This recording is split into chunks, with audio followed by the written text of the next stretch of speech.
Blog मध्ये आहे. आज मी जात आहे नारळाच्या शेतात. आहे नारळाच्या शेतात, तर चला तुम्हाला किती करते.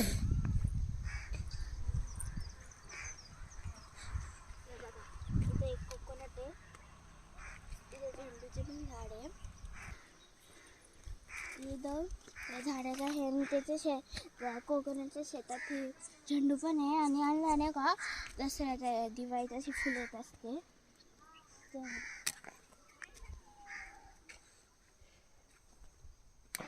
या शेतात भीमुग धुवून थोडंसं इथं चुकून भीमुग उगलेलं आहे. बघा ह्या गा ह्या असे होते आणि नंतर थोडेसे असे सुरू पण होते.